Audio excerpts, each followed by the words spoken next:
Hello students, welcome back to my channel. Today I am going to solve Ray Martin প্রশ্নবিচিত্রা 2024 second সামেটিভের আমরা 14 নম্বর স্কুলটি শুরু করব ক্লাস 8 এর প্যাসেজ দিয়েছে এ কিংস টেল থেকে। প্যাসেজটি একটু পড়ে নেওয়া যাক। ইট ওয়াজ ক্রিসমাস টাইম, এটা ছিল ক্রিসমাসের সময়। এ টাইম অফ ফেস্টিভিটি, একটা আনন্দোৎসবের সময়। But all around Britain people were hungry, cold and frightened. কিন্তু সারা ব্রিটেন জুড়ে জনগণ ক্ষুধার্ত, শীতে কাবু ও ভীত ছিল। One day in a churchyard people found a large stone on which was fixed a magnificent sword. একদিন একটা গির্জা প্রাঙ্গণে জনগণ দেখলো একটা বিরাট পাথর, যার উপরে পোতা ছিল একটা রাজস্বিক তরবারি। রাজস্বিক তরবারি। Upon the stone in gold letters was inscribed, "Whoever pulls out this sword is by right of birth the King of England."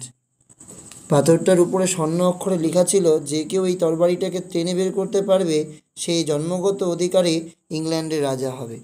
The sword remained fixed to the stone. আর গাথা ছিল কোথায়? দ্য শোর্ড, অর্থাৎ সেই তরবারিটি, সেটা কিন্তু গাথা ছিল পাথরটিতে। ইট ওয়াজ আর্থার, এটা ছিল Arthur. At the age of 18, যার বয়স 18, হু সাকসিডেড ইন লিফটিং, আমি ভুল বললাম, আমি উপরেই ছিলাম, sorry, in gold, but the king of England. Immediately the eager barons were longed to become the king and jostled among themselves to leave the shore. তৎক্ষণাৎ উদ্গ্রীব অভিজাতরা, যারা রাজা হবার জন্য অধীর অপেক্ষায় ছিল, তারা ধাক্কাধাক্কি করতে শুরু করলো তলোয়ারটাকে তোলার জন্য।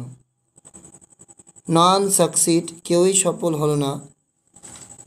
The sword remained fixed to the stone, তলোয়ারটা পাথরেই আটকে রইল। It was Arthur at the age of 18 who succeeded in lifting the sword for the first time. 18 বছর বয়সে আর্থারই প্রথম তলোয়ারটাকে তুলতে সক্ষম হলো। The barons were angry and disappointed. অভিজাতরা রেগে গেছিল বা ক্রুদ্ধ হয়েছিল আর নিরাশ হয়েছিল। They demanded a test, তারা একটা দাবি করলো পরীক্ষার। Upon a bright May morning, a great trial took place in the presence of many people. মে মাসের এক উজ্জ্বল সকালে বহু মানুষের উপস্থিতিতে এক বিরাট পরীক্ষা সংঘটিত হলো। There were the peasants, the craftsmen, the merchants, as well as the barons.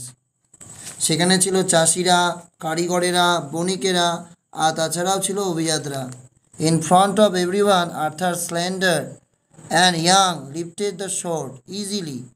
সবার সামনে ছিপছিপে তরুণ আর্থার তলোয়ারটা অনায়াসে কী করলো? তুলে ফেললো। The crowd hailed him as the king, জনতা তাকে রাজা বলে কী করলো?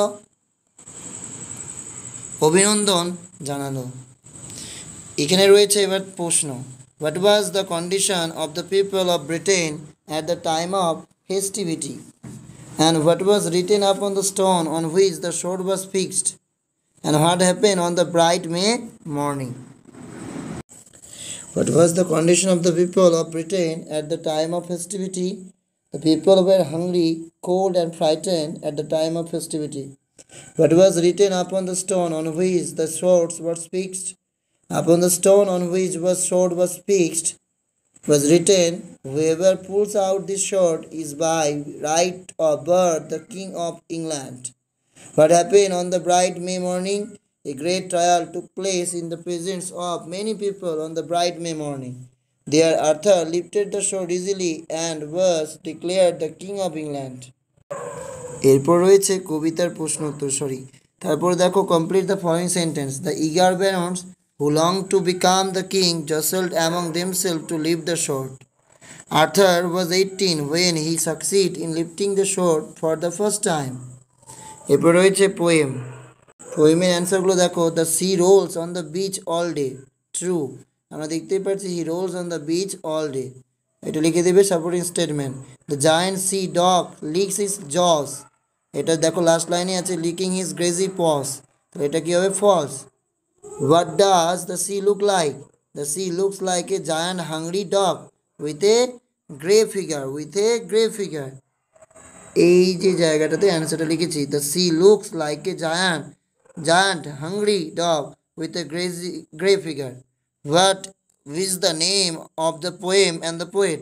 The name of the poem name is The Sea and the poet name is James Reeves. আশা করি বুঝতে পারছো।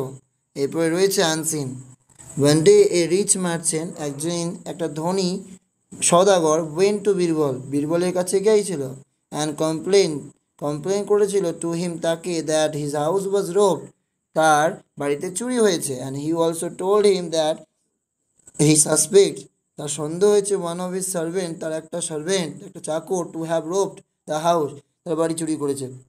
Birbal went to the merchant house, Birbal মার্চেন্টের বাড়িতে গেল, and rounded up all the servants, সে কী করলো, রাউন্ড করে দেখলো সার্ভেন্টগুলোকে, and asked them who rob the house, এখানে জিজ্ঞেস করলো কে চুরি করেছে এই বাড়ি।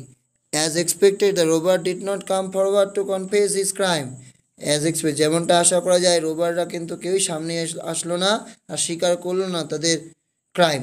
Birbal then handed a stick, Birbal তাদেরকে একটা স্টিক দিল, লাঠি, and to each servant, and told them that Robert's stick will grow 2 inches longer the next morning, আর বললো যে রোবার্ট যে চুরি করেছে, রোবার মানে ডাকাত, যে চুরি করেছে সে কি করবে, তার যে স্টিকটা লাঠিটা সেটা কিন্তু 2 ইঞ্চি বড় হয়ে যাবে পরের সকালে।